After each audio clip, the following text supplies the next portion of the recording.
Мәшит авылының иманы. Түймәт авылында да Аллах йорты 1990 елда төзелә. Аның үткәне һәм бүгенгесе турында тулырак мәгълүмат хәбәрчебез язмасында.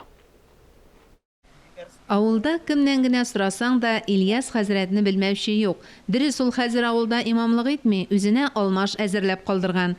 Мәчеткә дә сәламәтлек барында йөрим әле ди. Тиздән 85 яшен тутыра.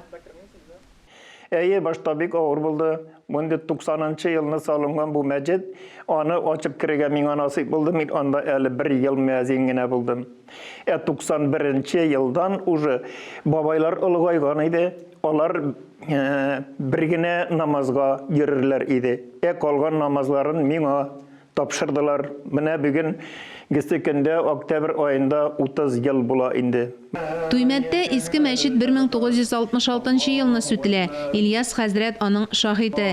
Имән агачына кызыгып мәктәп салына, әмма 2 елда үтми мәчет бурасыннан салынган мәктәп янып көлгә әйләнә.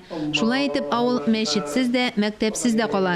Хәзер Аллаһыга шөкер, ләкин 90 елларда башлап җибәргәндә авыр булды дип искә ала хәзрәт. Роберт Фәсахов, Рәшит Сәхәпов кебек юмарт кешеләрбез һәм башка иманлы авылдашларыбыз ярдәм итте ди Ильяс хәзрәт. Аңа хәлфәлек итәргә дә туры килә. Озак еллар биредә балаларга дини сабаклар укыта. Шушы идәнгә утырып, эскәмияләр зират өстеннән алып төшеп, аны парта ясап, идәнгә утыра да бала бит инде. Ул парта шуннан күрделәр телевидениедан да, төрле авыллардан хәбәр бирделәр. Бездә парталар бар запас.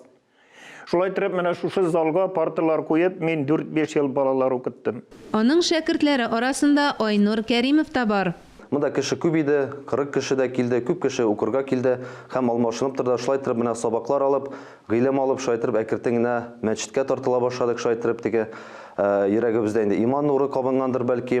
Һәм тора бара инде, менә тагын да гыйлем кирәгрәк дип мәдрәсәләргә һәм башка уку йортларына кергә туры килде инде. Айнур үзе Әлмәттә яшәсә дә, ялларга кайтып йөри, дини сабакларда ул укыта.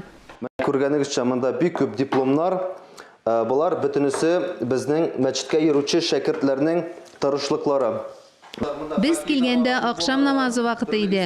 Атна уртасы булгач кеше азрак җомгага шактый җыела ди шәкерт Айнур. Әнә шулай борынгыдан калган гадәт буенча буыннан буынга Туймәт авылында дини йолалар дәвам итә. Мөршидә Җиһан, Таһир Хәсәнов, Татарстан яңалыклары.